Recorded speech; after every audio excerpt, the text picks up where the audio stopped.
तो हेलो दोस्तों, मैं सूरज सर आप सभी का फिर से स्वागत करता हूं मेरे इस यूट्यूब चैनल पर। तो आज हम बीए के चैप्टर 2 में जो हमारा टॉपिक रह गया उसको कवर करेंगे। तो बहुत ही अच्छे ढंग से, बहुत ही बढ़िया ढंग से इसको कवर करने वाले हैं। और यहाँ पे जो हेनरी फ्योल और फ्रेडरिक टेलर के जो संचालन के सिद्धांत हैं, जो आपके लिए बोर्ड एग्जाम में बहुत ही मोस्ट टाइम पे क्वेश्चन है, उनको हम कवर करेंगे। तो वीडियो में आप जुड़े रहें। मैं आपको ये विश्वास दिलाता हूँ कि इसके सारे सिद्धांत आपको याद हो जाएंगे। फ्रेडरिक टेलर के 8 सिद्धांत और हेनरी फ्योल के 14 जो सिद्धांत के पॉइंट है, उनको मैं याद कराने की गारंटी लेता हूँ। अगर आप इस तरीके से याद करेंगे तो आप कभी भी नहीं भूलेंगे। तो वीडियो में शुरू से लेकर अंत तक जुड़े रहें। वीडियो पसंद आएगा तो उसे लाइक एंड शेयर करना ना भूलें और चैनल को सब्सक्राइब जरूर कर दें, जिससे आने वाला जो नई वीडियो की इन्फॉर्मेशन है वो आपको आसानी से मिल सके। तो चलिए दोस्तों, अपने थ्योरी कॉन्सेप्ट की ओर हम आगे बढ़ते हैं। तो चलिए दोस्तों, हम अपने नेक्स्ट टॉपिक की ओर आगे बढ़ते हैं, जो है कि है हमारा फ्रेडरिक टेलर का वैज्ञानिक संचालन का सिद्धांत। इस टॉपिक की डिटेलिंग करने से पहले मैं आपको ये बता दूं कि इस चैप्टर में देखो हमको दो सिद्धांत मोस्ट टाइम पे पढ़ना है, एक फ्रेडरिक टेलर के और दूसरा है हमारा हेनरी फ्योल। इसके पहले हमने ऊपर अभी पढ़ा था पीटर एफ ड्रकर, तो वो भी एग्जाम में आ चुका है, तो उसको भी आप याद रखें। तो चलिए हम इस सिद्धांत की ओर आगे बढ़ते हैं। सिद्धांत को समझाने से पहले मैं आपको ये बता दूँ कि इन्हें वैज्ञानिक संचालन का पिता भी कहते हैं। यानी एग्जाम में ऐसा पूछा जा चुका है कि अगर वैज्ञानिक संचालन के पिता कौन है, इस तरीके से आया एग्जाम में, या फ्रेडरिक टेलर ने कौन सा संचालन दिया, तो आपका आंसर रहेगा वैज्ञानिक संचालन। तो इन दोनों तरीके से क्वेश्चन एग्जाम में आ चुके हैं, तो आप उसे ध्यान रखिए, 1 मार्क्स में बोर्ड में आ चुके हैं। फिलहाल हम आगे बढ़ते हैं संचालन के सिद्धांत। और संचालन के सिद्धांत में कौन सा सिद्धांत, तो वैज्ञानिक संचालन, जो किसने प्रस्तुत किया, फ्रेडरिक टेलर ने। तो चलिए इनकी थोड़ी हिस्ट्री जानते हैं, जिससे आपको पता चल सके कि वैज्ञानिक संचालन में क्या क्या चीज़ें हैं और कौन कौन से तरीके से इसको संभाला जाता है, या क्या क्या चीज़ें इसके अंदर आती है और किस प्रकार से। तो आपको मैं कहानी सुनाता, आप उस कहानी को सुन लीजिए। एक कंपनी है, उसमें एक मालिक है, उसका बिहेवियर जो है बहुत ही रूड बिहेवियर है, मतलब बहुत ही खराब बर्ताव का मालिक है। वो कर्मचारी को अपनी संपत्ति नहीं समझता है, कर्मचारी को कर्मचारी नहीं समझता, वो उनको एक मशीन की तरह समझता है और उनसे बहुत काम लेता है। और काम अगर सही समय पूरा ना हो तो उसके बदले में खरी खोटी भी सुनाता है, पगार भी काट लेता है। तो यहाँ पर क्या होगा कि जो मालिक का बर्ताव है वो अच्छा नहीं है, तो कर्मचारी भी क्या करेगा, उस तरीके से इसको काम करके दे देगा। यानी वो भी अपना गुस्सा मालिक के प्रति निकाल नहीं सकता, उनसे सैलरी मिलने वाली है, तो कहीं ना कहीं खराम खाप करके, यानी खाम जो उसका है उसको ख़राब कर देगा, या फिर कोई ना कोई उसमें टेक्निकल इश्यू ला देगा, जिससे क्या होगा कि जो उसका उद्देश्य होगा मालिक का या कंपनी का, वो सही समय पे पूरा ना हो पाए। तो यहाँ पर क्या हो रहा है कि दोनों तरीके से कुछ कुछ डिफ़िकल्टीज आती हैं, और उसी डिफ़िकल्टीज़ को सॉल्व करने के लिए फ्रेडरिक टेलर ने अपना वैज्ञानिक संचालन का सिद्धांत दिया। तो चलिए हम अभी हमने ये स्टोरी सुनी, अब हम फ्रेडरिक टेलर के बारे में स्टोरी थोड़ी सुनते हैं कि क्या क्या चीज़ें। ये इतनी इन्फॉर्मेटिव नहीं थी, इसलिए मैंने यहाँ पे लिखा नहीं आपके लिए, पर फिलहाल आपको वैज्ञानिक संचालन समझने के लिए ये सुनना जरूरी है, तो आपको पता चल जाएगा कि ये सारे कॉन्सेप्ट कैसे आया है। तो हम बढ़ते हैं फ्रेडरिक टेलर की ओर। फ्रेडरिक टेलर के बारे में आप जान लो। फ्रेडरिक टेलर जब बड़े हुए, इंजीनियरिंग की डिग्री इनको मिली, पढ़ाई करें इन्होंने इंजीनियरिंग की, उनको डिग्री मिली। तो इसके बाद इन्होंने एक कंपनी में काम किया एज ए कर्मचारी, मतलब कर्मचारी के रूप में, एम्प्लॉय के रूप में इन्होंने काम किया। अमेरिकन विंसर टेलर नाम की कंपनी थी, उसमें कर्मचारी पद पर ये रहे। फिर थोड़े दिन तक वहाँ पर, थोड़े साल तक इन्होंने काम किया, और एक्सपीरियंस लेने के बाद ये मैनेजर बने किसी दूसरी कंपनी के। तो बाथल एमला नाम की कंपनी थी, इसमें मैनेजर के पद पे रहे। अब क्या हुआ, ये कर्मचारी पद पे जब ये कार्यरत थे पहली कंपनी में, तो वहाँ पर इनको ऐसा फील हुआ कि भाई कर्मचारी के साथ बहुत ही खराब बर्ताव किया जाता है, कर्मचारी की बहुत सारी आवाज़ें होती है जो उठा नहीं पाता है, या कर्मचारी की बहुत सारी ऐसी दिक्कतें हैं जो खुलकर बता नहीं पाता। तो इस पद पर रहते हुए इन्होंने कर्मचारी के बारे में सीखा। पर जब 4-5 साल बाद इन्होंने डिग्री हासिल की, आगे पद पे बढ़े, और इन्होंने क्या किया, मैनेजर के रूप में कार्य किया। तो इनको ये भी पता चला कि मैनेजर की क्या क्या दिक्कतें हैं, संचालक की या मालिक की क्या क्या दिक्कतें होती हैं किसी भी कंपनी को चलाने में। इन शॉर्ट आपको ये कहना चाहता हूँ कि जो फ्रेडरिक टेलर थे वो दोनों सिचुएशन से गुजर चुके थे। इनको कर्मचारी की भी समस्याएं मालूम थी और मालिक की भी। तो स्टोरी में क्या होगा कि इन्होंने क्या किया, इन दोनों समस्याओं को हल करने के लिए अपना एक नया संचालन का सिद्धांत बनाया, जिसे इन्होंने वैज्ञानिक संचालन का सिद्धांत कहा।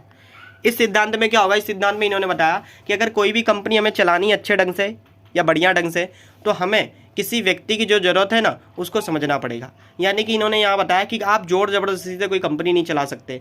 आप नीति नियम बना दो, कड़क कानून बना दो, तो कर्मचारी पगार या सैलरी कट होने की डर से वो सारे रूल्स तो फॉलो तो करेगा, पर आपके प्रति उदारता नहीं आएगी उसके मन में। तो यहाँ पर क्या बताया गया कि जो वैज्ञानिक संचालन का सिद्धांत है वो मानसिक क्रांति को रिप्रेजेंट करता है। मानसिक क्रांति मतलब कि दिमागी तौर पर मालिक और श्रमिक को चेंज होना पड़ेगा। तो आप इसको समझिए, आप इसको समझ जाएंगे तो फिर फ्रेडरिक टेलर के वैज्ञानिक संचालन का सिद्धांत आपको रटना नहीं पड़ेगा, बहुत ही मजा आएगी आपको पढ़ने में इसमें। तो यानी फ्रेडरिक टेलर भाई ने क्या बताया कि अगर आप कंपनी में काम पूरा करना है, तो जो हमने ऊपर परिभाषा पढ़ी संचालन के सिद्धांत की कि नीति नियम बनाना पड़ेगा, तो इन्होंने बताया उसकी कोई ज़रूरत है ही नहीं। अगर कोई कर्मचारी काम कर रहा है वो मालिक को मालिक समझ के काम करे और अपने काम को पूरा करके दे दे, अच्छे तरीके से कंपनी को अपनी कंपनी समझ के काम करे, तो इससे क्या होगा कि मालिक और जो श्रमिक है दोनों के प्रति तकरार नहीं होंगे, दोनों एक दूसरे के प्रति लॉयल बनेंगे और कर्मचारी के लिए जो समस्या है और मालिक के लिए जो समस्या है वो आसानी से हल की जा सकेंगी।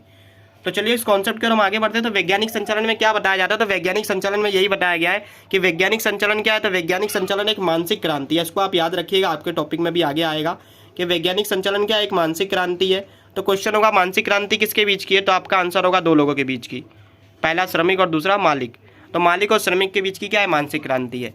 फिलहाल हम इसके परिभाषा की ओर बढ़ते हैं। परिभाषा में क्या लिखा है? तो परिभाषा में टॉपिक लिखा हुआ है कि यह इकाई में कार्य कर रहे कर्मचारी, उनके कर्तव्य सहकर्मी, मतलब जो इकाई के साथ काम करने वाले उनके जो दोस्त होंगे उसको क्या बोलेंगे? सहकर्मी। जैसे आपका फ्रेंड होगा तो उसे मैं सहकर्मी तो नहीं पर सहपाठी बोलूँगा, क्योंकि आपके साथ पाठ कर रहा है, वैसे काम कर रहा है इसलिए कर्मी बोलते हैं उसको, तो सहकर्मी हो गया।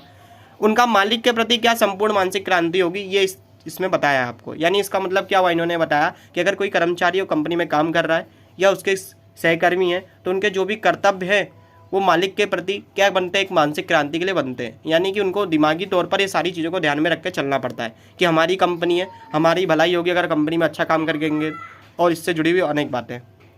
जो आपकी मेन परिभाषा है वो ये रही कि वैज्ञानिक संचालन किसे कहते हैं? फ्रेडरिक टेलर के अनुसार। तो आपका आंसर आएगा कि आप लोगों से क्या काम करवाना चाहते हैं ये जानना, और वो लोग किस निश्चित पद्धति से काम करेंगे और कम से कम समय में कम से कम खर्च में ये काम करेंगे, इसकी देखरेख करना।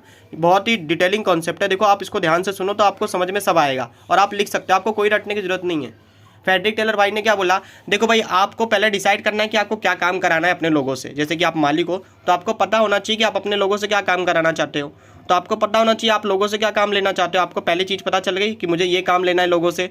दूसरा, वो काम जो है वो सामने वाला कर्मचारी किस निश्चित पद्धति से करेगा, यानी मेथड तो बहुत सारी काम करने की, पर वो जो कर्मचारी वो किस पद्धति से काम करेगा उसको देखना है आपको। तीसरी चीज़ आपको देखनी है कि जो काम कर रहा है वो कम से कम समय में और कम से कम खर्च में कर रहा है कि नहीं। यानी आपको तीन चीज़ें ध्यान रखोगे तो उसे वैज्ञानिक संचालन कहते हैं। पहला, आपको काम क्या कराना है, आप मालिक हो तो आपको पता होना चाहिए। दूसरा, कर्मचारी जो काम करेगा वो किस निश्चित पद्धति का उपयोग करेगा, और तीसरा, वो कम से कम समय और कम से कम खर्च में किस प्रकार से आपको काम करके पूरा दे सकता है। तो फिलहाल इतने जो टॉपिक हैं वो वैज्ञानिक संचालन में बताए गए। इसके बाद एक टॉपिक इसी के अंदर आता है जिसे हम रूल ऑफ थंब कहते हैं। एक्चुअल में हुआ क्या था, जो मैंने आपको स्टोरी सुनाई फ्रेडरिक टेलर के कर्मचारी की और मालिक की, कि एक बार कर्मचारी पद पे कार्यरत रहे और एक बार क्या बने? मैनेजर बने। तो जब ये कर्मचारी पद पे कार्यरत रहे तो उन्होंने ये चीज़ नोटिस की और उसे उन्होंने रूल ऑफ थंब का नियम दिया। क्या चीज़ इन्होंने बताई? तो एक्चुअल में क्या होता था कि पुराने टाइम पे अगर कोई मालिक काम दे रहा है किसी कर्मचारी को तो वो उसे पूरा करके देते थे, भले वो उनको आता हो कि ना आता हो। जस्ट एग्जाम्पल, किसी कर्मचारी को बस बनने का कारखाना, बस बनती है, पूरी बस डिजाइन होती है, बस में फिटिंग होती है, सारी चीज़ें नहीं प्रॉपर बस बन के कंपनी से निकलती है। तो वहाँ पर एक्चुअल में क्या हो रहा है, बस बनने का कारखाना है, पूरा बस सिस्टमेटिक वहाँ बनाई जाती है। किसी कर्मचारी को बोला गया भाई जाओ तुम क्या करो, वहाँ का मोटर फिट कर दो। कर्मचारी एक्सपर्ट किस काम में?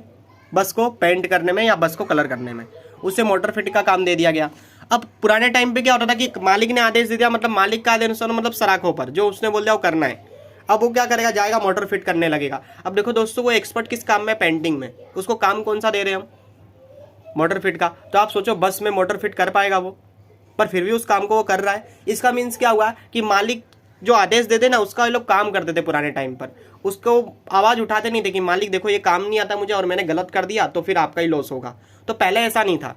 पहले क्या था कि जो मालिक कहते उसके आदेश अनुसार ये लोग काम करते थे और ये अपनी आवाज़ नहीं उठा पाते थे, और मालिक बोलते भाई आपको ये काम करना है तो इससे ये काम ये लोग कर लेते थे। तो यहाँ पे लिखा हुआ है रूल ऑफ थंब किसे कहते हैं। मोस्ट टाइम भी क्वेश्चन है आपके एग्जाम में, बोर्ड एग्जाम में आ चुका है, तो इसे आप जरूर याद रखिए। रूल ऑफ थंब किसे कहते हैं? इसको हिंदी में हम बोलते हैं आदेश का नियम।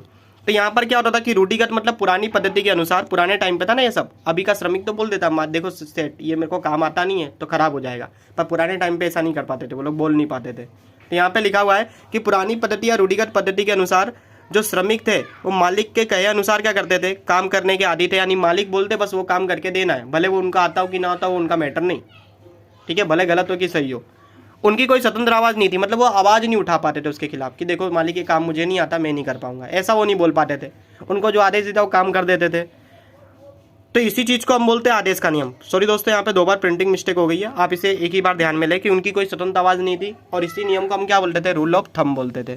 तो आपको याद कर लेना, एग्जाम में, बोर्ड एग्जाम में आ चुका है, बहुत ही मोस्ट टाइम की चीज़ है, तो आप इसे याद रखें।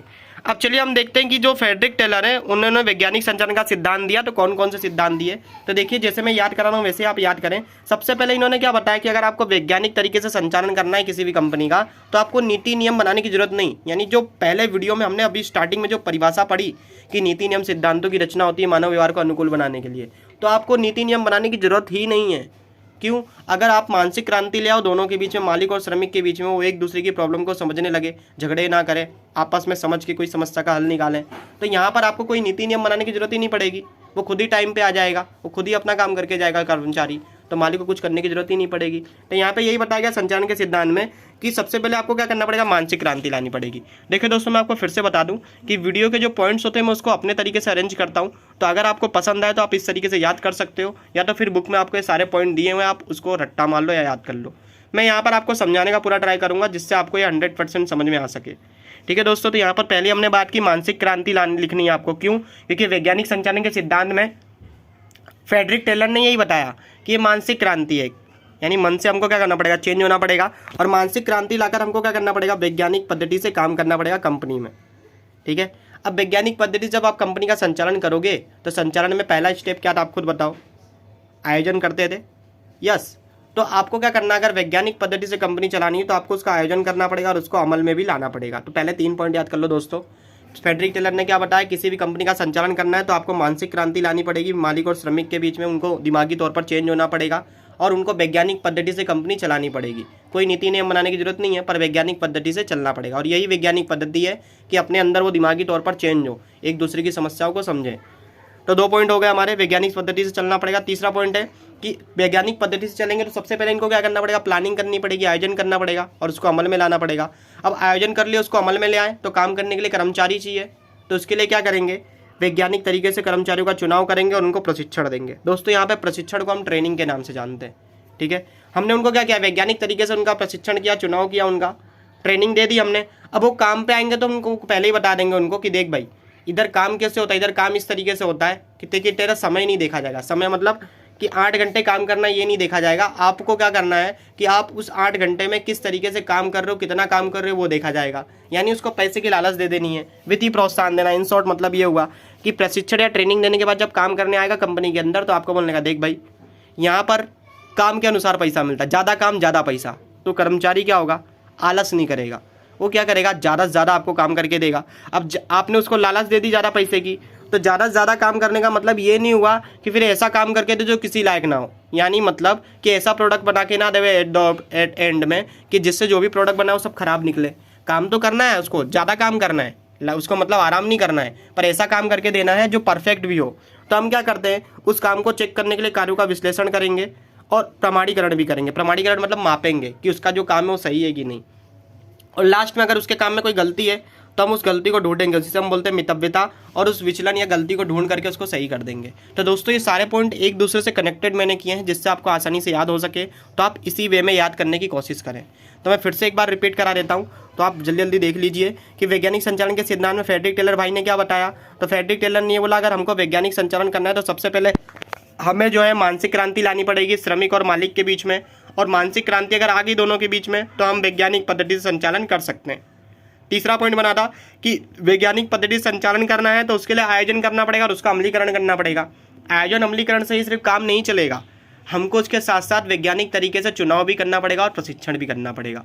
तो आई होप आपको 4 पॉइंट याद हो गए होंगे। अब आप उसको आगे कनेक्ट कीजिए कि चुनाव और प्रशिक्षण आपने दे दिया, प्रशिक्षण मतलब आपने उसको सिखा दिया काम। अब वो कंपनी में बंदा काम करने आया, वो व्यक्ति काम करने आया, तो क्या होगा यहाँ पर कि आप उससे पहले ही समझा दोगे कि यहाँ पर काम वित्तीय आधार पर होता है। वित्तीय मतलब पैसे के आधार पर, कि आप जितना काम करोगे उतना पैसा मिलेगा। तो आपको कोई ऐसा बोले कि आप इतना काम करो आपको इतना पैसा मिलेगा, तो जाहिर सी बात है आप ज़्यादा काम करोगे ज़्यादा पैसे के लिए। पर ज़्यादा काम करने का मतलब ये नहीं कि आप गलत काम कर दो, इसलिए आपके कार्यों का विश्लेषण भी किया जाता है कि आपने काम सही किया है कि नहीं, और उसको प्रमाणीकरण भी किया जाएगा कि सही है कि नहीं। इस तरीके से इसमें चेकिंग होगी आपके कार्यों की, ठीक है। और कार्य की चेकिंग होने के बाद आपको पता चल जाएगा कि आपकी गलतियां क्या है, यानी आपकी गलतियों को ढूंढा जाएगा। मितव्यता मतलब होता है यहाँ पर एक प्रकार की विचलन या भूल है जिसको ढूंढा जाना। तो यहाँ पे आपकी जो मितव्यता गलतियाँ हैं कार्य की, उसको ढूंढी जाएंगी और उसको सुधारा जाएगा। तो आई होप आपको वैज्ञानिक संचालन के सिद्धांत याद हो गए होंगे। तो चलिए दोस्तों हम अपने नेक्स्ट टॉपिक की ओर बढ़ते हैं। चलिए दोस्तों हम नेक्स्ट पेज पर आ चुके हैं। यहाँ पर हेडिंग में आपको दिख रहा होगा हमने लिखा है वैज्ञानिक संचालन के सिद्धांत की तकनीक। दोस्तों यहाँ पर क्या हुआ कि हमने फ्रेडरिक टेलर के वैज्ञानिक संचालन को थोड़ा समझा। उसमें हमने देखा कि फ्रेडरिक टेलर ने वैज्ञानिक तरीके से चलने के लिए कहा है और उन्होंने बताया कि मानसिक क्रांति लानी पड़ेगी श्रमिक और मालिक के बीच। तो उसी कॉन्सेप्ट में आगे भाई बताया गया है कि आप कौन कौन सी तकनीक का इस्तेमाल कर सकते हो जिससे आप ये करोगे कि यहाँ पर वैज्ञानिक संचालन हो रहा है। तो उसमें टोटल 3 तकनीक है दोस्तों, ये भी एग्जाम में आपके आ चुके हैं, अलग से पूछे भी गए और एक साथ भी पूछे गए। अलग से आपको भिन्न वेतन दर पद्धति इसी साल बोर्ड एग्जाम में, और समय निरीक्षण गति निरीक्षण भी आ चुका है। तो चलिए हम इनके कॉन्सेप्ट की ओर बढ़ते हैं। तो इंपॉर्टेंट टॉपिक है, आप ध्यान से सुनिएगा। तो सबसे पहले लिखा है वैज्ञानिक संचालन के सिद्धांत की तकनीक क्या क्या है या हम कहते हैं किसे। तो यहाँ पर सबसे पहले तकनीक का मतलब होता है कि तरीके, जिस पद्धति से हम काम करते हैं वो। तो यहाँ पर 3 पद्धति है वैज्ञानिक तरीकों को इस्तेमाल करने की या वैज्ञानिक तरीके के संचालन के लिए, जिसमें हमारी पहली पद्धति है समय निरीक्षण। देखिए समय निरीक्षण में क्या होता है, कुछ लोग परिभाषा लिखते हैं एग्जाम में कि जिस आधार पर समय का निरीक्षण किया जाए उसे समय निरीक्षण कहते हैं। तो ये तो फालतू बात हुई कि आप लिखने के तरीके से कुछ नहीं लिख सकते तो लिखो, पर यहाँ पर अगर आप इसकी प्रॉपर परिभाषा चाहिए तो आपको बुक की तरीके से इसमें लिखना पड़ेगा। तो दोस्तों यहाँ पर क्या तरीका है तो आपको याद करने का। तो आप याद रखिए कि समय निरीक्षण में हम क्या करेंगे, तो किसी भी कार्य का निरीक्षण करेंगे कि वो कितने समय में पूरा होता है। तो यहाँ पर ध्यान आपको क्या रखना है कि कार्य तो हमारा कोई भी होगा, पर हमको संपूर्ण कार्य का निरीक्षण नहीं करना है। उसमें हमको संपूर्ण कार्य का निरीक्षण नहीं करना है, कार्य का कोई भी एक भाग निरीक्षण करना है कि इसमें क्या क्या चीज़ें आएंगी। तो उसी कॉन्सेप्ट को मैं आपको समझाने वाला हूँ। जस्ट एग्जांपल आप समझ लीजिए कि आपको 1200 बसें बनानी है साल भर में। बार बार मैं यही उदाहरण लेता हूँ जिससे आपका कॉन्सेप्ट ज़्यादा क्लियर हो। 1200 बसें बनानी है आपको साल भर में, आपने ये टारगेट लिया था। अब एक्चुअल में क्या है कि 1200 बस बनाने में तो बहुत सारे काम है ना दोस्तों, कि बस की डिजाइनिंग करनी पड़ेगी पहले, फिर बस में वेल्डिंग करवानी पड़ेगी, उसका ढांचा फिट करना पड़ेगा, फिर वायरिंग फिटिंग, फिर सीट फिटिंग, फिर उसके लिए जो व्हील है वो फिटिंग होगी, मोटर फिटिंग होगा, फिर बस पेंटिंग होगी। मतलब इस तरीके से सब टोटल मतलब पैकेज तैयार होता है एक बस का, कि बस तैयार करने में बहुत सारे काम आते हैं। तो यहाँ पर हमको क्या करना है कि हमको पूरा कार्य निरीक्षण नहीं करना है दोस्तों, हमको यहाँ पर क्या करना है, कार्य का कोई एक भाग निरीक्षण करना है। जैसे कि समझ लो बस बनाने का काम तो बहुत बड़ा है, पर उसका एक भाग क्या हो गया कि मोटर फिटिंग, एक भाग हो गया उसके व्हील फिटिंग मतलब जो उसके पहिए होते हैं, एक भाग हो गया सीट फिटिंग, एक भाग हो गया बस के अंदर की वायरिंग, एक भाग हो गया पेंटिंग। तो हम अगर किसी भी कार्य के एक भाग को देख रहे हैं ना कि वो कितने समय में पूरा हो रहा है, तो उसे ही हम कहते हैं दोस्तों समय निरीक्षण। तो बहुत ईजी परिभाषा है, आपको याद भी रहेगी, आप सिर्फ आसानी से उसको समझो, कभी रटो मत, इसको समझो। क्या लिखा हुआ है कि किसी भी कार्य के एक भाग को, ये सबसे इंपॉर्टेंट लाइन है। लोग बच्चे क्या लिख के आ जाते हैं कि किसी भी कार्य को पूरा करने में जो समय लगे उसे हम समय निरीक्षण कहते हैं, जो गलत हो जाएगा। अरे देवा, ये गड़बड़ है बाबा। यहाँ पर आपको ध्यान रखना है कि कोई भी कार्य का एक भाग, ठीक है, यानी पूरा कार्य से मतलब नहीं है, किसी भी कार्य का एक भाग कितने समय में पूरा होता है उसे हम क्या बोलेंगे, समय निरीक्षण करेंगे। तो आई होप आपको समझ में आ गया। तो नेक्स्ट हम बढ़ते हैं, हमारा सेकंड है गति निरीक्षण। तो आप खुद सोचिए दोस्तों गति निरीक्षण का मतलब क्या होता है। गति निरीक्षण का मतलब क्या होगा, तो यहाँ पर आप अगर परिभाषा ना पढ़े, उसको बिना परिभाषा समझे पढ़े कि आपके काम में गति कब आएगी आप बताओ। तो यहाँ पर आपका आंसर हो सकता है कि सर हमारे काम में गति तब आएगी जब हम तेज़ गति से काम करेंगे। तो वो तो सही बात है, आप तेज़ गति से काम करोगे तो जल्दी जल्दी काम होगा, फास्ट काम होगा और आपके काम में गति आएगी। पर यहाँ पर जो आपको बुक में समझाया गया, आपको ये बताया गया है कि आप अपने काम में तेज़ी कैसे ला सकते हो। तो सबसे पहली बात आपको याद रखनी है कि जो आप काम कर रहे हो उसमें जो फालतू चीज़ें हैं ना उनको पहले हटा दो, डिलीट कर दो। यानी जो चीज़ें आपके काम की नहीं है ना, उस काम को आप उसमें उलझो ही मत। तो दोस्तों यहाँ पर बात क्या हो रही है कि जब आप कोई काम करते हो और उसमें कोई अनावश्यक या गलत दिशा में कोई काम हो रहे हैं जो आपके लिए मायने नहीं रखते, मतलब गलत काम है, आपके उद्देश्य से उनका कोई रिलेशन नहीं है, तो ऐसे जो काम है जो आपका दुरुपयोग करते हैं उनको क्या कर दो, दूर कर दो। यानी ऐसे काम जो आप उस आपके काम से रिलेटेड ना हो, आप ऐसा कोई काम कर रहे हो जो आपके काम से जुड़ा हुआ नहीं है, तो पहले उसको दूर कर दो, उसकी कोई ज़रूरत नहीं है। तो बिजनेस में आप क्या करो कि आप अपने काम जो भी आपको सौंपा गया है उस काम में जो भी अनावश्यक या गलत चीज़ें हैं उनको दूर कर दो और फिर अपने काम में क्या करो, गति से काम करो। मतलब जो भी आपको काम दिया गया उसको तेज़ गति से करो, तो उसे हम गति निरीक्षण कहेंगे। तो दोस्तों यहाँ पे 2 चीज़ याद रखनी है आपको कि आपको कोई काम सौंपा गया है तो उसमें जो गलत काम है या जो अनावश्यक काम है उसको हटा दो, उसको बिल्कुल भी उसको रखना ही नहीं अपने धंधे में, माइंड में भी नहीं रखना है। फिर आपको क्या करना है, जो भी आपके फालतू अड़चने थी उसको आपने हटा दी, जो भी दुविधाएं थी फालतू उसको हटा दी, और फिर आप अपने काम में गति से काम करोगे तो उसे हम क्या बोलेंगे, गति निरीक्षण। यानी कि गति निरीक्षण में सिर्फ गति से काम ही नहीं करना है, अगर आप गति से काम कर रहे हो और कोई परेशानी उसके अंदर आ रही है तो उसको भी क्या करना है, आपको उसको दूर करना है। चलिए दोस्तों हम तीसरे पॉइंट को हम आगे बढ़ते हैं, जो कि है भिन्न वेतन दर की पद्धति। देखो दोस्तों इसमें क्या लिखा है, आप कॉन्सेप्ट को समझो थोड़ा। भिन्न मतलब अलग अलग, वेतन मतलब होता है पगार। भिन्न वेतन दर की पद्धति में क्या होगा, तो अलग अलग पगार दी जाएगी। तो आप खुद सोचो अलग अलग पगार कैसे दी जाएगी, तो जब उनके कामों को देखा जाएगा। तो बस आपकी परिभाषा रेडी हो गई दोस्तों। यहाँ पर क्या लिखा है कि जब श्रमिक को उनके कार्य के बदले में अलग अलग वेतन दिया जाए तो उसे हम क्या बोलते हैं, भिन्न वेतन दर की पद्धति।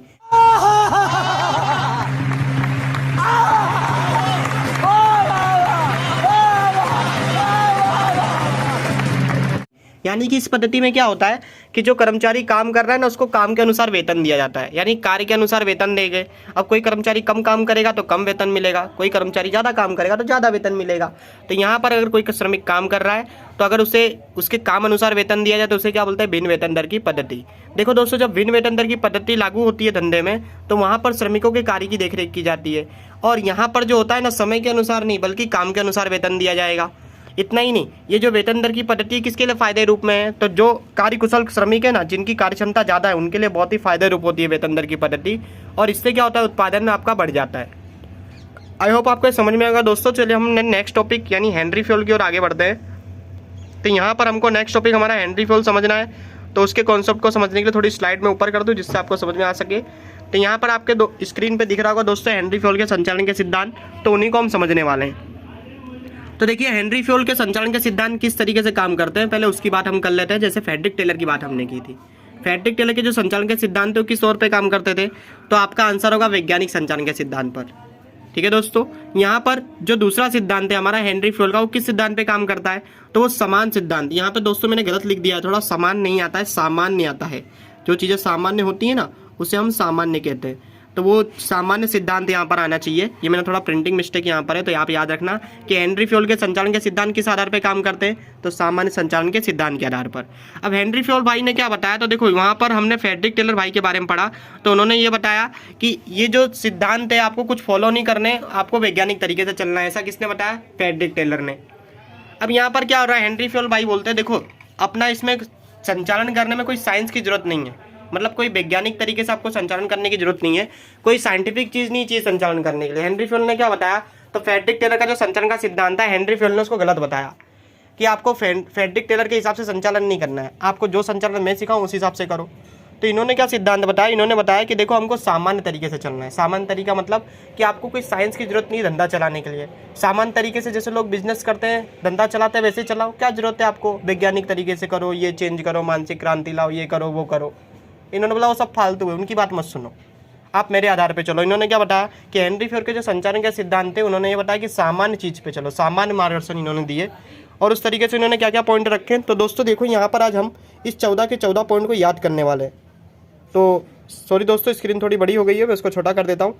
तो आप बिल्कुल सही सुन रहे हैं, जो आपने सुना ना वो बिल्कुल सही है कि आपको 14 के सिद्धांत याद हो जाएंगे। क्या बोला तूने? यस, और याद हो जाएंगे इसकी गारंटी मैं दूंगा, बस आपको शर्त ये है कि उसी तरीके से याद करना है जिस तरीके से मैं बता रहा हूँ। तो चलिए हम आगे बढ़ते हैं वीडियो में और शुरू करते हैं सिद्धांतों को। तो कौन कौन से सिद्धांत है आपके एग्जाम में 3 मार्क्स में पूछे जाते हैं, लिखने के लिए आ सकते हैं कि हेनरी फ्यूल के संचालन के सिद्धांत को लिखिए। लिखा नहीं है कितने मुद्दे लिखने हैं, तो आपको 14 के 14 लिखने पड़ सकते हैं, तो आप इसको याद कर लें। तो कैसे याद करना है दोस्तों, चलिए हम इसकी ओर आगे बढ़ते हैं। तो सबसे पहले आप ये याद रखो कि हेनरी फ्यूल ने जो संचालन के सिद्धांत दिए उसमें उन्होंने महत्व किसको दिया है, तो उसमें उन्होंने महत्व कर्मचारी को दिया। और आगे हम बात करेंगे, मालिक की भी बात करेंगे, पर फिलहाल अभी आपको किसको याद रखना है, कर्मचारी को। कि अगर आपको कोई कर्मचारी चाहिए अपने धंधे में और आपको उससे काम कराना है, बात यही हो रही है ना कि कर्मचारी सही ढंग से काम नहीं करता था, तो उसके आधार पर हम सब परेशान हो रहे हैं कि नीति नियम बना दे तो काम करेगा। कुछ लोग बोलते हैं दिमागी तौर पे चेंज करो, मानसिक क्रांति लाओ तो काम होगा। तो ये हेनरी फ्यूल भैया क्या कहते हैं, हेनरी फ्यूल भैया हमारे ये कहते हैं कि अगर आपको कर्मचारी से काम लेना है तो आपको कर्मचारी को सबसे पहले केंद्र में लाना पड़ेगा। केंद्र मतलब कि मेन मोटिव आपको कर्मचारी के ऊपर रखना पड़ेगा। केंद्र मतलब का मतलब ये होता है कि उसके बिना काम ना चले, सेंटर में यही होगा। सेंटर में कौन होगा, मध्य में कौन होगा, कर्मचारी। कर्मचारी ही इंपॉर्टेंट है, कर्मचारी बिना कंपनी नहीं चलेगी। इसके बारे में आप पहले चैप्टर में पढ़ चुके हो। तो हेनरी फ्यूल भाई ने ये बताया कि अगर आपको कर्मचारी को काम पे लाना है तो सबसे पहले आपको उसको केंद्रीकरण में करना पड़ेगा। केंद्रीकरण मतलब उसको मध्य में रखना पड़ेगा, क्योंकि जो कंपनी पूरी चल रही है वो कर्मचारी और व्यक्तियों से ही चल रही है। दूसरा, कर्मचारी को केंद्र में ला दिया तो कर्मचारी काम करे, इसके लिए आपको उसको क्या करना पड़ेगा, स्थिर। तो दोस्तों 2 पॉइंट हमने याद किए। देखो, कर्मचारी को अगर काम कराना है तो उसे केंद्र में लाना पड़ेगा, तो केंद्रीकरण का आ गया सिद्धांत। दूसरा, कर्मचारी केंद्र में तो आ गया, पर हमारी कंपनी में वो काम करे इसलिए उसको स्थिर रखना पड़ेगा। अगर हम उसको स्थिर नहीं रखेंगे ना अपनी कंपनी में तो दूसरी कंपनी में चला जाएगा, दूसरी से तीसरी कंपनी में जाएगा। इसलिए अगर कर्मचारियों से काम लेना है तो आपको उसको क्या करना पड़ेगा, स्थिर रखना पड़ेगा। तो दूसरा हो गया कर्मचारी स्थिरता का सिद्धांत। अब आपने अपने उसको कंपनी में स्थिर कर दिया तो क्या आप उसको काम दे दोगे? अपने आप से क्वेश्चन करो ना।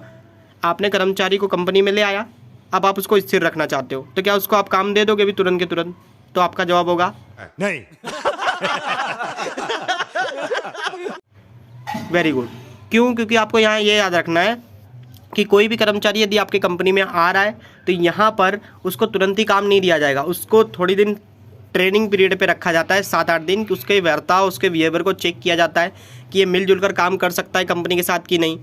तो ये सारी चीज़ें वहाँ चेक होंगी। तो यहाँ पे सबसे पहले क्या चेक किया जाता है, समूह भावना, कि कर्मचारी को, जो हम कर्मचारी को लाएं अपनी कंपनी में, उसके अंदर समूह भावना है कि नहीं।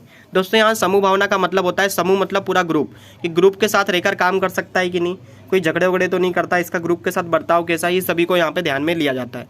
दूसरा आता है अनुशासन, कि समूह भावना है मतलब साथ में काम तो कर रहा है पर अनुशासन का पालन नहीं करता, मतलब यहाँ के जो हमारे रूल्स रेगुलेशन है उसका पालन नहीं कर रहा है। तो यहाँ पर हमें क्या चेक करना है कि हमने चेक कर लिया कि केंद्रीकरण में हमने किसको रखा, कर्मचारी को। कर्मचारी से काम करवाना है तो उसको स्थिर रखना पड़ेगा, तो केंद्रीय स्थिरता का सिद्धांत आ गया। अब कर्मचारी को हम तुरंत काम नहीं सौंपेंगे, उसके लिए 2 चीज़ें चेक करेंगे। आपको यहाँ पे याद रखना है दोस्तों, आपको 2 चीज़ें चेक करनी है, उसके बाद आप काम दोगे। पहला, उसके अंदर समूह भावना है कि नहीं, और दूसरा, उसके अंदर अनुशासन का पालन हुआ बर्ताव है कि नहीं। अगर ये दोनों चीज़ें होंगी तो भाई इंसान अच्छा है, आपको ऐसा लग जाएगा भाई इंसान तो क्या परफेक्ट है, व्यक्ति परफेक्ट है काम के लिए, तो आप उसे क्या करोगे, काम बांट दोगे। तो दोस्तों पहले ये 5 पॉइंट याद कर लो। आपको सबसे पहले केंद्रीकरण का सिद्धांत अपनाना है और उसमें कर्मचारी को स्थिर रखना है, और कर्मचारी स्थिर रहे इसके लिए आप उसको काम दोगे, पर तुरंत ही काम नहीं दोगे, यानी काम हमारा तीसरे स्टेप में नहीं आएगा। काम देने से पहले आप 2 चीज़ें चेक करोगे कर्मचारी के अंदर, कि उसके अंदर अनुशासन है कि नहीं, और उसके अंदर कोई कर्मचारी यानी समूह भावना की है कि नहीं। तो ये आपको चेक करना है। अगर ये दोनों भावनाएं होंगी उसके अंदर, ये दोनों चीज़ों का पालन होता होगा, तो आप उसे श्रम विभाजन कर दोगे, मतलब आप उसे काम बांट दोगे। तो आई होप दोस्तों आपको 5 पॉइंट थोड़े बहुत समझ में आ गए होंगे, और कैसे याद करना है आपको उसका तरीका मिल गया होगा। तो यहाँ पर आपको खुद से क्वेश्चन करना है दोस्तों, और पॉइंट अपने आप आपके मन से अंदर से आएंगे। इसके बाद नेक्स्ट हम देखते हैं यहाँ पर 6ठा पॉइंट। अब आपने उसको काम दे दिया दोस्तों, यहाँ पर आपने उसको काम बता दिया कि भाई तुम्हारा काम ये है। श्रम विभाजन मतलब आपने श्रम का विभाजन कर दिया, काम को बांट दिया कि भाई तुम्हारा काम ये है, तुमको ये काम करना है। तो क्या व्यक्ति इतना एक्सपर्ट है, कर्मचारी इतना एक्सपर्ट होगा जो नया नया आपकी कंपनी में जाके तुरंत काम करने लगे? नहीं, काम करने के लिए उसको आपको काम का दायित्व सौंपना पड़ेगा, और उसके बदले में क्या देना पड़ेगा, अधिकार। तो दोस्तों इस टॉपिक की मैं थोड़ी डिटेलिंग करने वाला हूँ कि अधिकार और दायित्व सौंपना का मतलब यहाँ होता क्या है। तो देखो यहाँ पर दोस्तों दायित्व का मतलब होता है जिम्मेदारी। याद रखिए दोस्तों, दायित्व का मतलब क्या होगा, जिम्मेदारी। आपने किसी व्यक्ति को बुलाया कंपनी में कर्मचारी में काम करने के लिए, तो उसे जिम्मेदारी दी। और अधिकार का मतलब होता है भाई अधिकारी होगा। अभी आप इसको डिटेलिंग में समझो, पता चल जाएगा। जैसे कि एग्जांपल लेते हैं, हमको बस ही बनानी थी, बस पेंट करनी थी।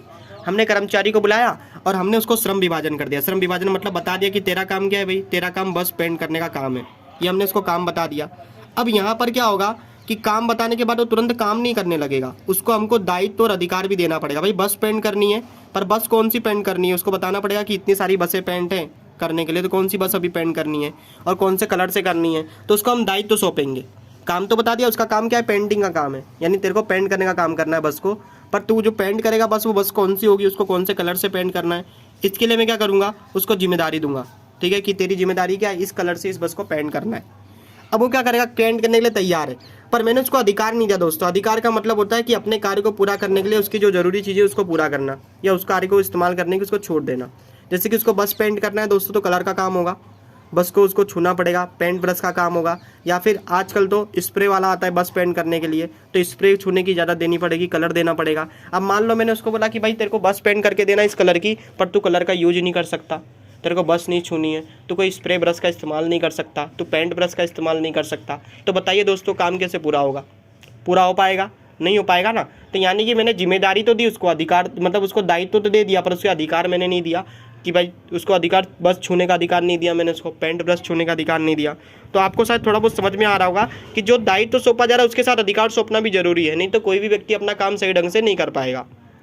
ठीक है, आप एग्ज़ाम देते हो स्कूल में, अब आप ही सोचो दोस्तों कि आपको एग्ज़ाम के लिए स्कूल में बुलाया गया और आपको ये कहा गया कि ये रहा आपका पेपर, पर आपको सप्लीमेंट्री नहीं मिलेगी, आप पेन पेंसिल का यूज नहीं कर सकते। ठीक है, आप किसी भी तरीके का राइटिंग नहीं कर सकते, और आपको ये पेपर पूरा लिख कर देना है, तो आप कैसे लिख कर दोगे? इसका मतलब है वो आपको जिम्मेदारी तो दे दी गई कि आपको पेपर लिखना है, पर उसके लिए आपको सप्लीमेंट्री नहीं दी गई, आपको पेन पेंसिल उठाने की इजाज़त नहीं दी गई, उसका अधिकार नहीं दिया गया। तो इसमें क्या हुआ, आपको दायित्व तो सौंपा गया पर अधिकार नहीं दिया गया। तो क्या आप अपना काम पूरा करके दे पाओगे दोस्तों? तो नहीं दे पाओगे।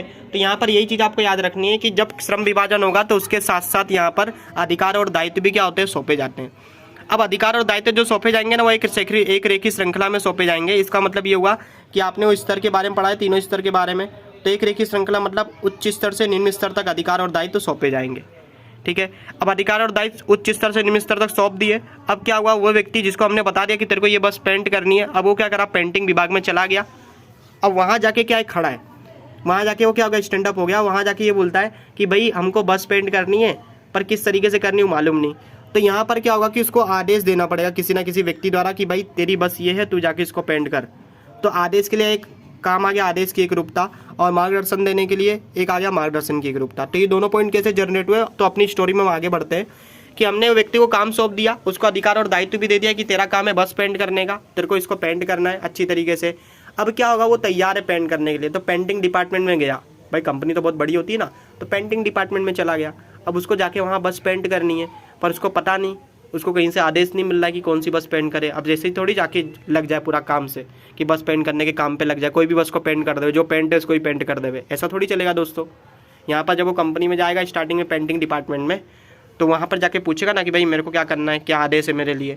तो इसके लिए एक आदेश की एक रूपता आती है कि हमने काम तो बता दिया, उसको काम भी बांट दिया, अधिकार और दायित्व भी दे दिए एक रेखी श्रृंखला में। तो उसके बाद उसको आदेश दिया जाएगा किसी एक व्यक्ति द्वारा, और उसके बाद आदेश देने के बाद मार्गदर्शन भी दिया जाएगा। आदेश तो मिलेगा ये काम करना है, फिर मार्गदर्शन देते हैं उसको, देख भाई तेरे को ये काम तो करना है, पर बस पे स्क्रैच नहीं आना चाहिए, बस की सीट नहीं खराब होनी चाहिए, तेरे को ये चीज़ें ध्यान में रखनी है। तो आदेश के साथ क्या दिया जाएगा, मार्गदर्शन। अब दोस्तों बहुत ही इंपॉर्टेंट पॉइंट है, ये दोनों एग्जाम में 2 मार्क्स में पूछे जा चुके हैं कि आदेश की एकरूपता किसे कहते हैं और मार्गदर्शन की एकरूपता किसे कहते हैं। तो बहुत ईजी तरीके से मैं आपको अभी नीचे बताऊंगा, इसके बारे में आया हुआ है, तो उसको हम बाद में देख लेंगे दोस्तों। फिलहाल अपने टॉपिक में हम आगे बढ़ते हैं।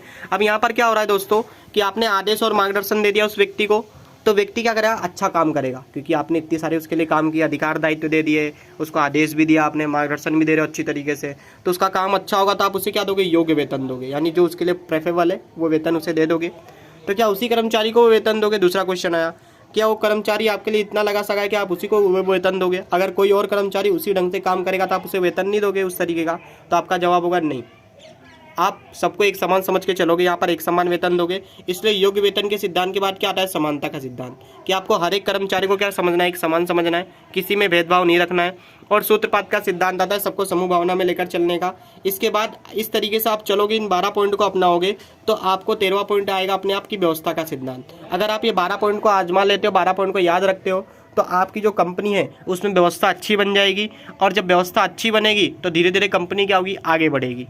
और आप इसके आधार पर आपको क्या याद रखना है कि आपको सामान्य हित को अधिक महत्व देना है और व्यक्तिगत हित को गौड़ स्थान देना है। इसका मतलब कि आपको जो सभी के लिए हित है ना, उसको ज़्यादा महत्व देने का, अपने हित को लेकर नहीं चलने का। जो सबका सबके लिए सबका जिसमें हित होगा उसी को लेकर इसमें ध्यान में चलना है।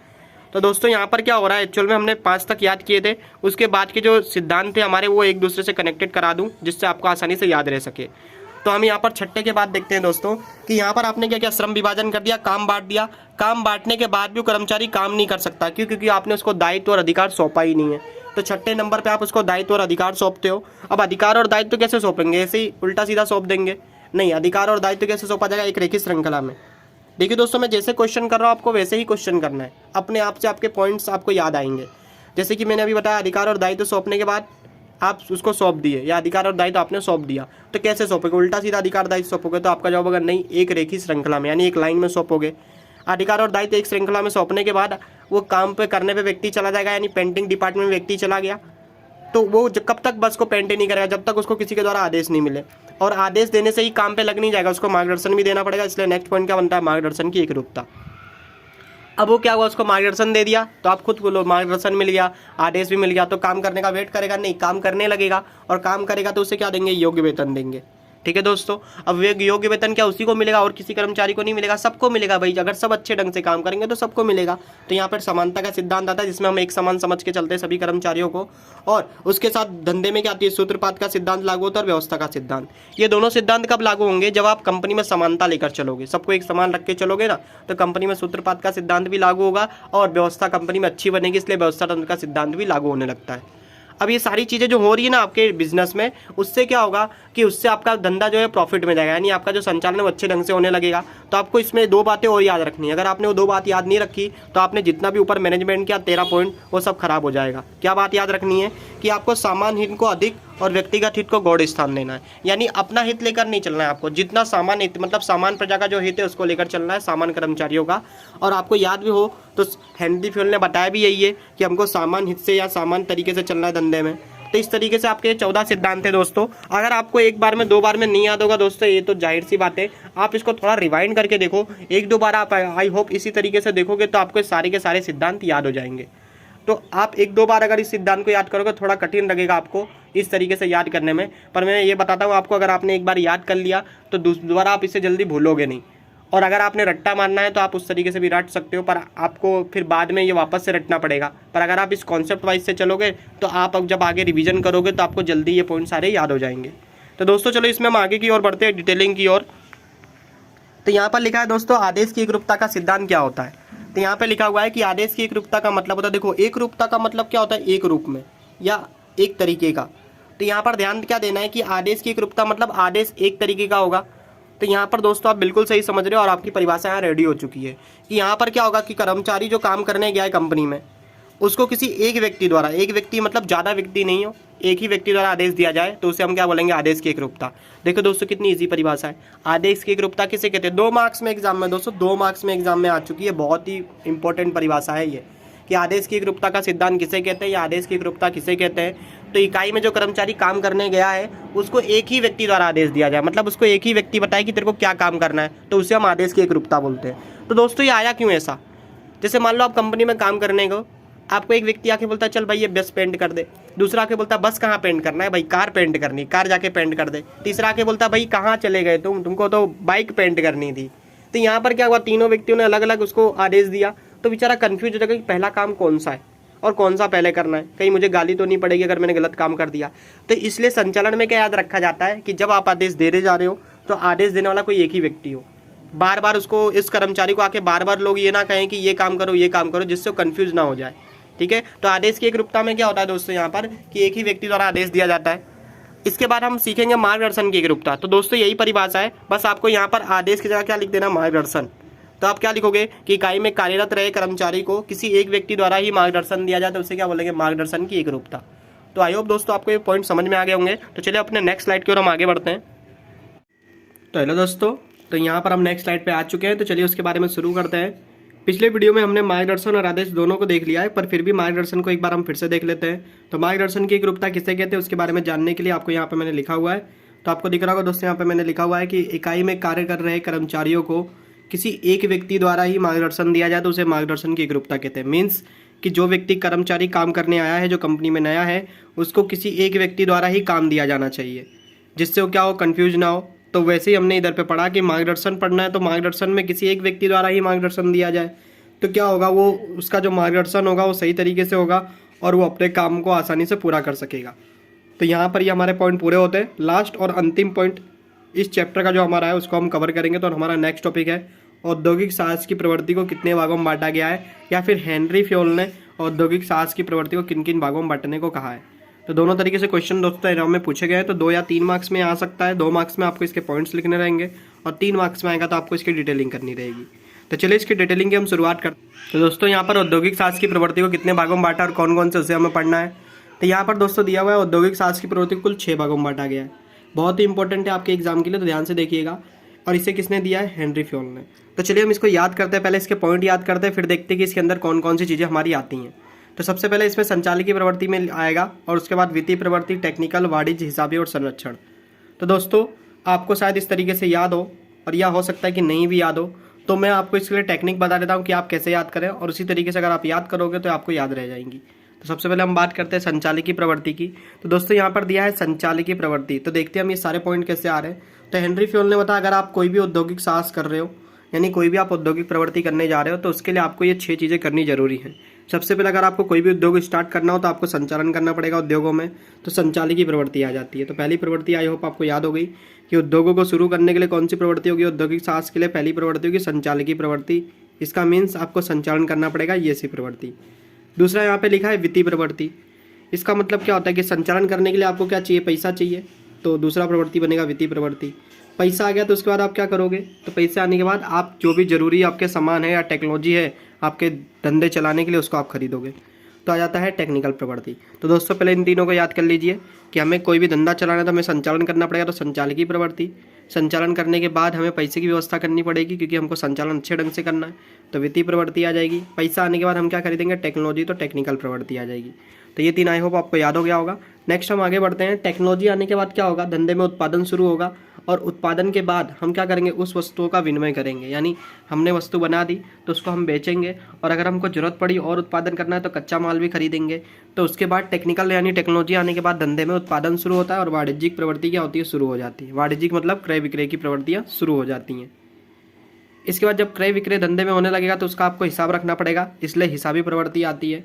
और हिसाब रखने के बाद अगर आप प्रॉफिट में आ रहे हैं, आप फ़ायदे में आ रहे हैं, तो आप संरक्षण प्रवृत्ति से भी जुड़ोगे। तो ये 6 पॉइंट आपको इस तरीके से याद करने हैं दोस्तों। तो लास्ट के 3 पॉइंट हम देख लेते हैं कि टेक्नोलॉजी आने के बाद आपके धंधे में आप क्या करोगे, उत्पादन शुरू करोगे।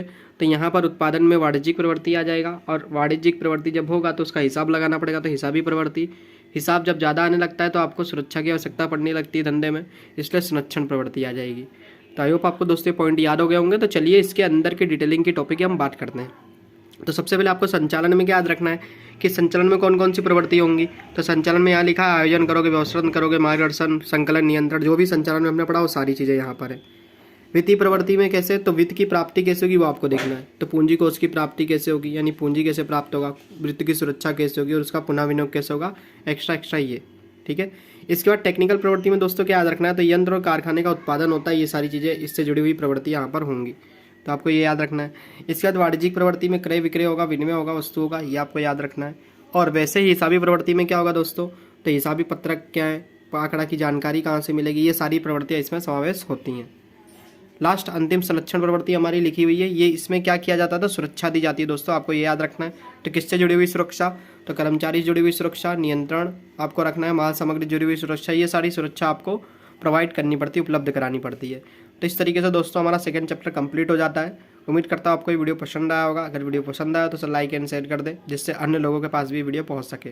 अगर आपने हमारे चैनल को सब्सक्राइब नहीं किया है तो सब्सक्राइब का बटन दबा दे और बेल आइकन को ऑन कर दे, जिससे इससे जुड़े हुए नई वीडियो आप तक पहुँच सके। तो यहाँ पर हम इस चैप्टर की पूर्णाहुति करते हैं। मिलेंगे अपने नेक्स्ट वीडियो में नेक्स्ट टॉपिक के साथ। तब तक के लिए जय हाय, जय भारत, वंदे मातरम। मजा आया, और मैं ये जो मजा है हिंदुस्तान के हर व्यक्ति को देना चाहता हूं।